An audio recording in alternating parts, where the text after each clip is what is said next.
Deep in the Boise National Forest, the red and green bodies of migrating kokanee glitter in the shallow streams feeding Deadwood Reservoir.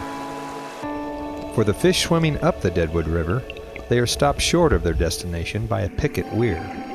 We've got kokanee by the thousands that run the Deadwood River every year, very consistently, and when they show up, they're ready to spawn. The weir is set up in early August.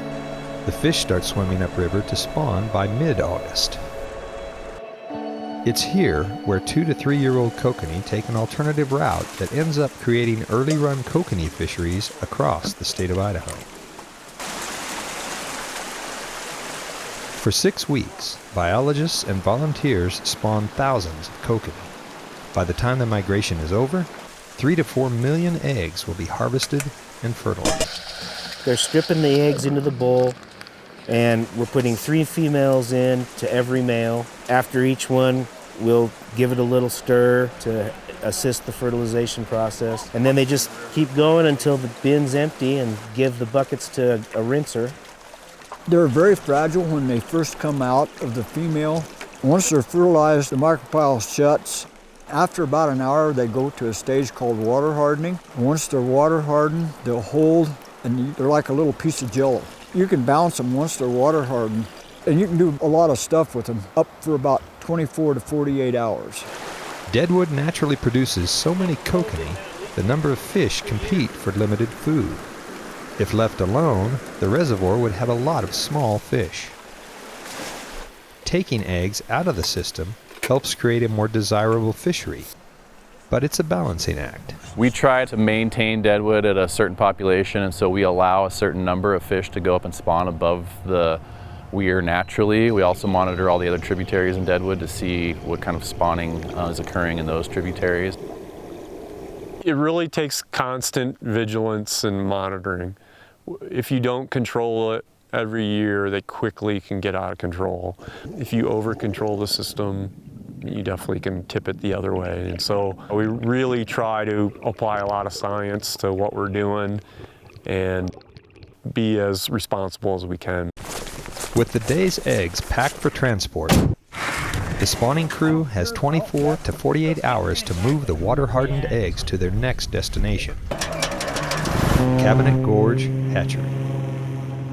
And those coolers, in the afternoon, they load them onto an airplane, which takes off from an airstrip near Deadwood Reservoir.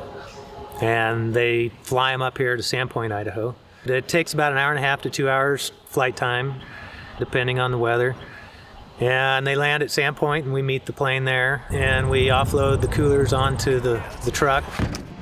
It's about an hour drive time from the airport to the hatchery here. This hatchery is extremely important to kokanee, both here in Lake Pend Oreille as well as statewide. We take all of the early kokanee eggs for the entire state, which come from Deadwood, and we incubate them here. The eggs are kept in incubators at Cabinet Gorge until they reach the eyed up stage. At this point, 3 million of them take another trip. If I'm going to have 1.6 million fish to go out the door, I'm going to order 3 million eggs. Those will come down probably in 3 shipments, roughly 1 million at a time. And we'll go probably clear to Cabinet Gorge to get them. So we'll drive up one day, load coolers early in the morning, come back, and then you put eggs away here. Here is Mackey Hatchery, where Deadwood kokanee eggs mature to become 3-inch fingerlings, large enough for their final journey.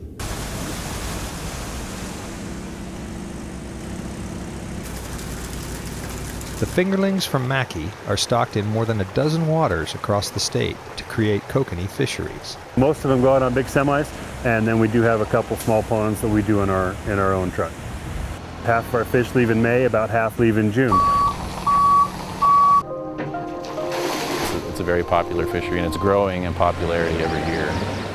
We want those fish to be caught by anglers, obviously. Any fish that we rear in the hatchery, the primary purpose of that rearing is for those fish to be caught by anglers in Idaho. You know, these hatchery programs are expensive, but obviously well worth it because they provide the fish that get people out fishing and catching fish across the state. Oh, that's a good one. That's a good one.